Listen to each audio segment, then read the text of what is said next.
அன்புமிக்க போக்குவரத்து கழக ஓய்வூதிய நண்பர்களே, தோழர்களே, அனைவருக்கும் வணக்கம். இந்த சிறிய காணொளியை இப்போது உங்கள் முன்னால் பகிர்வதிலே மகிழ்ச்சி அடைகிறேன்.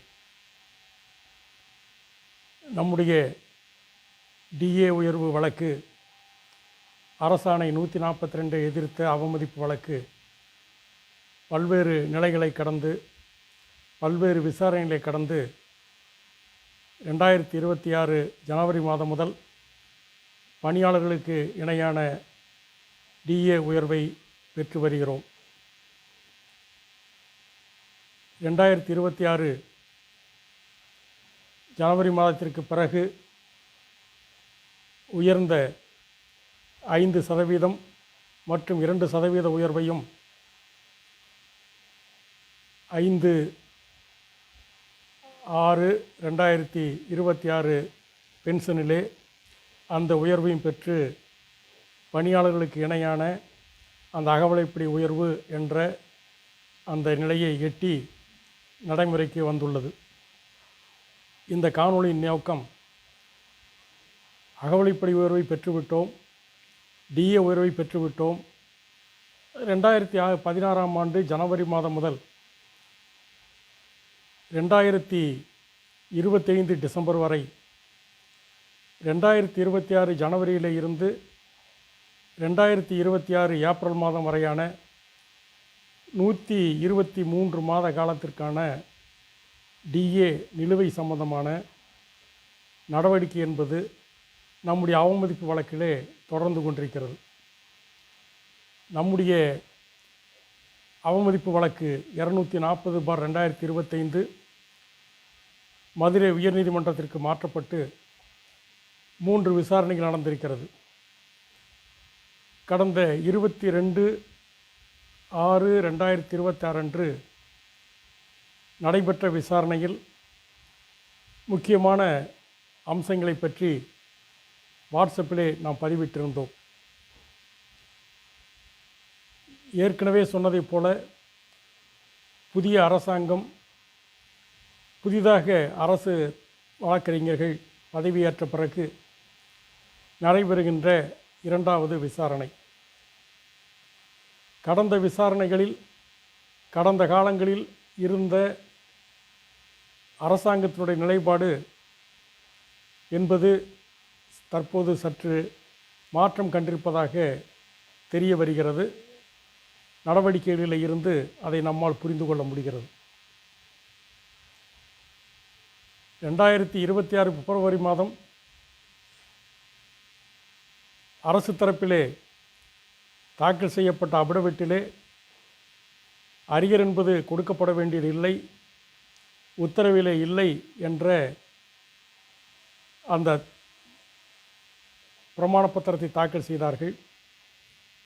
நம்மை பொறுத்தவரை, நம்முடைய அமைப்பை பொறுத்தவரை 2026 மார்ச் மாதம் 12ஆம் தேதி சென்னையில் நடைபெற்ற விசாரணையிலேயே நாம் தெளிவாக சொல்லிவிட்டோம்.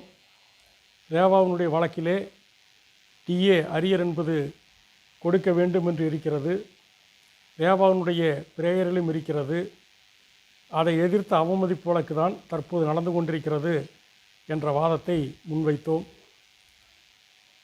அந்த அடிப்படையிலே கடந்த 22/6/2026 அன்று மதுரை உயர்நீதிமன்றத்திலே மீண்டும் நம்முடைய வழக்கு விசாரணைக்கு வந்தது. அந்த விசாரணையின் போது அரசு தரப்பில் இருந்து கடந்த காலங்களில் இருந்த நிலைப்பாட்டிலே இருந்து ஒரு மாறுதலாக டிஏ உயர்வுக்கான நிலுவையை வழங்க தயாராக உள்ளோம். ஆனால் இப்போது நிதிநிலைமை என்பது, அரசாங்கத்துடைய நிதிநிலைமை என்பது மிகவும் கவலைக்குரியதாக இருக்கிறது. சமீபத்திலே தமிழ்நாடு அரசாங்கம் வெளியிட்ட வெள்ளை அறிக்கையிலே, தமிழக நிதியமைச்சர் வெளியிட்ட வெள்ளை அறிக்கையிலே போக்குவரத்து துறை சம்பந்தமான அந்த விஷயங்களில் சுமார் 75,000 கோடி ரூபாய் அளவுக்கு ஒட்டுமொத்தமாக இழப்பு இருப்பதாக சொல்லப்பட்டிருக்கிறது. இந்த கடுமையான நிதிச் சூழலில் டிஏ அரியருக்குண்டான இவ்வளவு பெரிய தொகையை கொடுப்பதிலே சிரமம் இருக்கிறது. நாங்கள் மனுதாரர்களோடு பேச்சுவார்த்தை பேசிக்கொள்கிறோம், பேசி முடிவு செய்து கொள்கிறோம் என்று அரசு தரப்பிலே சொன்னார்கள். நம்மை பொறுத்தவரை இதிலே பேசுவதற்கு எதுவும் இல்லை.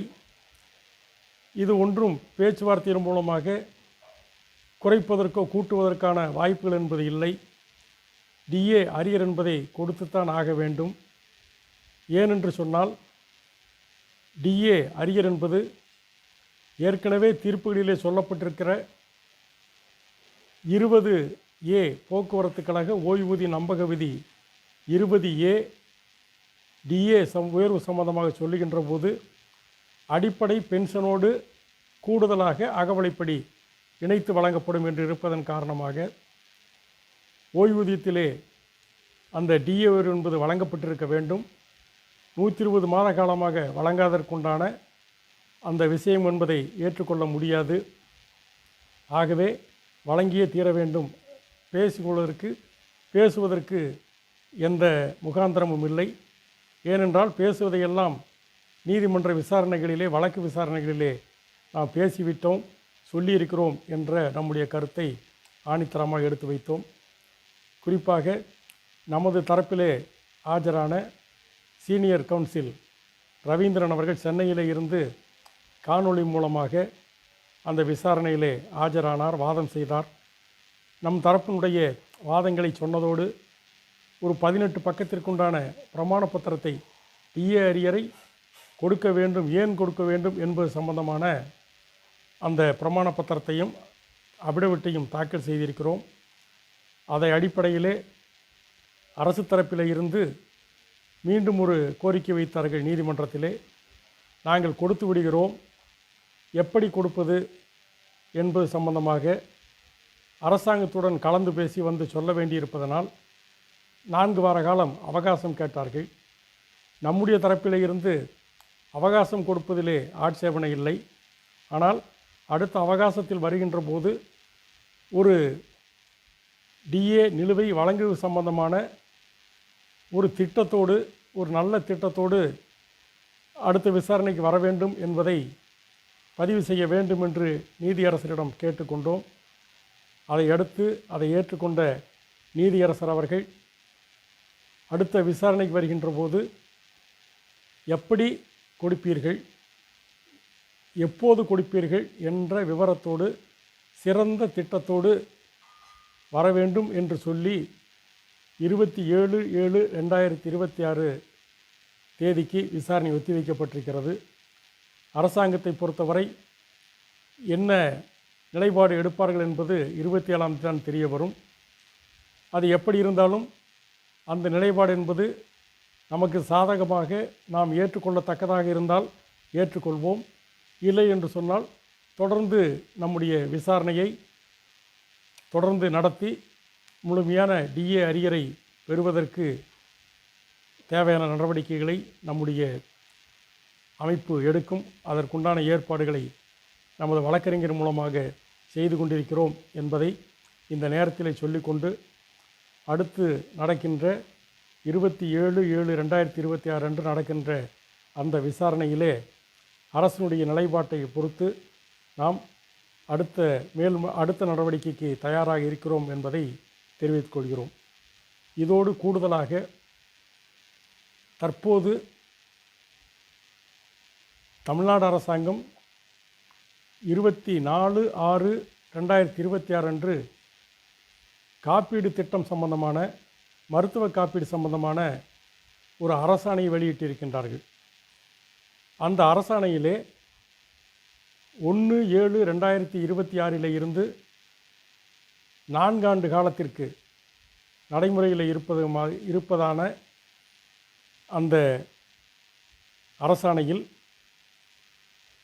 அரசு ஊழியர்களுக்கு, ஆசிரியர்களுக்கு, இதர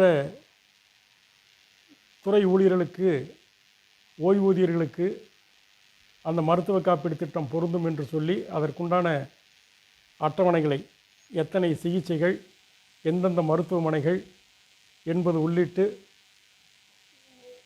7.5 லட்சம் ரூபாய் அளவிற்கு மருத்துவ காப்பீடு எடுத்து செலவு செய்து கொள்வதற்கும், ஒரு குறிப்பிட்ட வியாதிகளுக்கு 12 லட்சம் வரை அனுமதிப்பதற்குண்டான ஒரு அரசாணை வெளியிட்டிருக்கின்றார்கள். இந்த அரசாணையுடைய குறிப்பிடத்தக்க அம்சம் இத்தனை ஆண்டு காலமாக நாம் மருத்துவ காப்பீடு கோரி பலகட்ட இயக்கங்களை அரசாங்கங்களோடு பலகட்ட பேச்சுவார்த்தை நடத்தியும் கூட கடந்த 2022ஆம் ஆண்டு நடைமுறைக்கு வந்த மருத்துவ காப்பீட்டு திட்டத்தினுடைய அந்த அம்சம் என்பது 2024 நம்மிடம் விருப்புரிமை கேட்கப்பட்டது. அன்றைய சூழலில் குறைந்தபட்ச பென்ஷனாக அகவலைப்படி உயர்வு இல்லாத நிலையிலே தொழிலாளிகளுடைய ஓய்வூதிய மாத பென்ஷனிலே பிடித்தம் என்பது நிதிச்சுமையை ஏற்படுத்தும் என்ற அடிப்படையில் அதிலே பல்வேறு கருத்துக்களை அரசுக்கு தெரிவித்திருந்தோம். அரசு அது சம்பந்தமாக எந்த மேல் நடவடிக்கை எடுக்கவில்லை. பெரும்பாலான ஊழியர்கள் விருப்புரிமை கொடுக்காத நிலையிலே அந்த மருத்துவ காப்பீடு திட்டம் என்பது நடைமுறைக்கு வரவில்லை.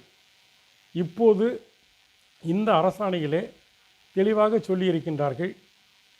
அரசாணையில் சொல்லப்பட்டு இருக்காத பொதுத்துறை நிறுவனங்களைச் சேர்ந்த ஊழியர்களுக்கு, ஓய்வூதியர்களுக்கு அந்தந்த துறை சார்ந்த உயர் அதிகாரிகள்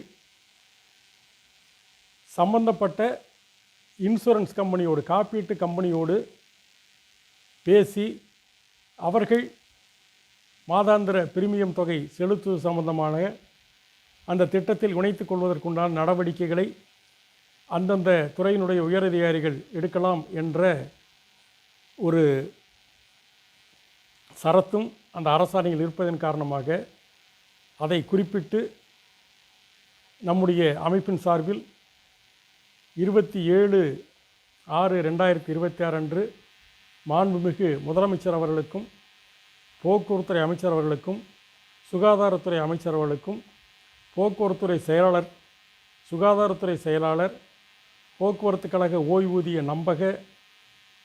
நம்பக நிர்வாகி, 8 கோட்டங்களுடைய மேலாண் இயக்குநர்களுக்கும் ஒரு கடிதம் அனுப்பியிருக்கின்றோம். அந்த அரசாணையில் சுட்டிக்காட்டியிருப்பது போல கழக நிர்வாகங்களோ அல்லது போக்குவரத்து துறையோ அல்லது பென்ஷன் ட்ரஸ்ட்டோ சம்பந்தப்பட்ட யுனைடெட் இந்தியா இன்சூரன்ஸ் கம்பெனியோடு மருத்துவ காப்பீடு சம்பந்தமாக பேசி எங்களையும் அந்த திட்டத்தில், போக்குவரத்து கழக ஓய்வூதியர்களையும் அந்த திட்டத்தில் இணைக்க வேண்டும் என்றும், குறிப்பாக குறைந்த பென்ஷன் பெறக்கூடிய காப்பீட்டு திட்டம் பெறுவதற்குண்டான வருமான உச்சவரம்புக்கு குறைவாக 1,20,000 ரூபாய்க்கு கீழாக ஓய்வூதியம் பெறக்கூடிய ஆண்டுக்கு 1,20,000 ரூபாய்க்கு கீழாக ஓய்வூதியம் பெறக்கூடிய ஓய்வூதியர்களுக்கு மற்றும் குடும்ப ஓய்வூதியர்களுக்கு தமிழக முதலமைச்சருடைய காப்பீட்டு திட்டத்திலே இலவசமாக அந்த காப்பீட்டு திட்டத்தில் இணைத்துக் கொள்வதற்குண்டான நடவடிக்கை எடுக்க வேண்டும் என்று கேட்டிருக்கிறோம். ஏனென்று சொன்னால், மருத்துவ காப்பீடு சம்பந்தமான அரசாணையில் சத்துணவு, அங்கன்வாடி, குறிப்பிட்ட தொகுப்பூதியம் பெறக்கூடிய ஊழியர்களுக்கு அவர்களை முதல்வர் காப்பீட்டு திட்டத்தில் இணைத்துக் கொள்வதற்கான நடவடிக்கை எடுக்கலாம் என்று இருப்பதன் அடிப்படையில் அதையும் சுட்டிக்காட்டி நாம் நம்முடைய அமைப்பின் சார்பாக கடிதம் கொடுத்திருக்கிறோம். அது சம்பந்தமாக சந்தித்து பேசுவதற்கு நேரம் கேட்டிருக்கிறோம். ஆகவே மருத்துவ காப்பீடு சம்பந்தமாக மிக விரைவில் தேவையான நடவடிக்கைகளை எடுத்து நம்மையும் அந்த திட்டத்தில் இணைப்பதற்குண்டான நடவடிக்கைகளை மேற்கொண்டுள்ளோம் என்பதை தெரிவித்துக்கொண்டு, அடுத்து வரக்கூடிய விசாரணைக்கு பிறகு அதில் வரக்கூடிய நிலையை பொறுத்து அடுத்த கட்ட நடவடிக்கைகளுக்கு நாம் திட்டமிடுவோம். ஏற்கனவே நிலுவையில் இருக்கக்கூடிய வழக்குகளை, நடந்து வரக்கூடிய வழக்குகளை விரைவுபடுத்துவதற்குண்டான நடவடிக்கைகளை வழக்கறிஞர்களை கலந்து விரைவுபடுத்தி இருக்கின்றோம். அதற்காக சென்னையில் இருக்கக்கூடிய நம்முடைய மாநில மைய நிர்வாகிகள், மதுரையில் இருக்கக்கூடிய மாநில மைய நிர்வாகிகள் அந்தந்த நீதிமன்றங்களிலே நடக்கக்கூடிய வழக்குகள் சம்பந்தமாக அந்தந்த நீதிமன்றங்களுடைய வழக்கறிஞர்களோடு தினந்தோறும் தொடர்பு கொண்டு அதை விரைவில் கொண்டு வருவதற்குண்டான நடவடிக்கைகள் எடுத்துக்கொண்டிருக்கிறார்கள் என்பதை இந்த நேரத்தில் தெரிவித்துக்கொண்டு மீண்டும் பல விவரங்களோடு அடுத்த காணொளியில் சந்திக்கலாம் என்று கூறி விடைபெறுகிறேன். நன்றி, வணக்கம்.